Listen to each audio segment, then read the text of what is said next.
Question आया है कि अब जबकि शेयर मार्केट नीचे जा रहा है और कोई भी क्लियर कट डायरेक्शन ये समझ में नहीं आ रही कि मार्केट कब ऊपर उठेगा, उठेगा भी ऊपर कि नहीं उठेगा, तो क्या ऐसे अनसर्टेन माहौल में हम अपनी म्यूचुअल फंड की चलती हुई एसआईपी को स्टॉप कर सकते हैं या कुछ टाइम के लिए क्या पॉज कर दें और जब मार्केट दोबारा से बढ़ना शुरू हो तो हम फिर से अपना इन्वेस्टमेंट करना शुरू कर दें।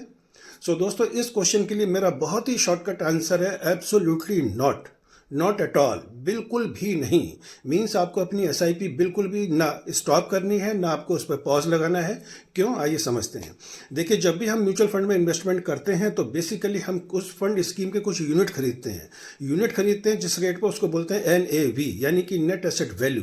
तो अगर इस समय आपके पोर्टफोलियो की वैल्यू मार्केट करेक्शन की वजह से 10, 15, 20, 25, 30% डाउन है, तो सिर्फ इस वजह से डाउन है क्योंकि उस पर्टिकुलर म्यूचुअल फंड स्कीम में जिसमें आप इन्वेस्ट कर रहे थे उसकी NAV 20, 25, 30% करेक्ट हो गई है।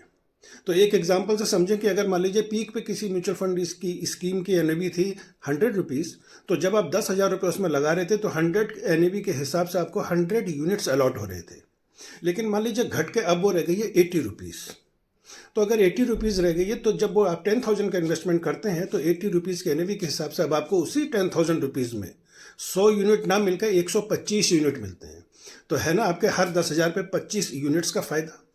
और ये जो 25 यूनिट आपको एक्स्ट्रा मिल रहे हैं, ये बेसिकली जो है वो आगे जाके बहुत बड़े कॉर्पस में कन्वर्ट होने की कैपेसिटी रखते हैं। तो एक तरीके से देखा जाए तो स्टॉक मार्केट में इस समय सेल लगी हुई है जहां बहुत अच्छी चीज़ें डिस्काउंटेड प्राइस पे आपको अवेलेबल हैं।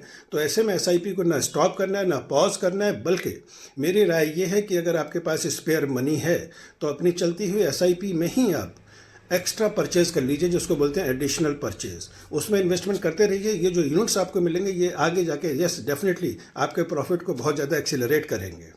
तो सेल लगी हुई है, इसका फ़ायदा उठाइए और बिल्कुल भी नेगेटिविटी मत लाइए।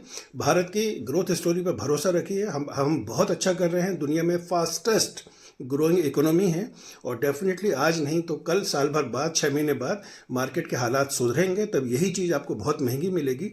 तो महंगा खरीदने से अच्छा है कि सस्ता खरीदिए और अपने प्रॉफिट्स को मैक्सिमाइज करिए। I wish you all the very best. जय हिंद।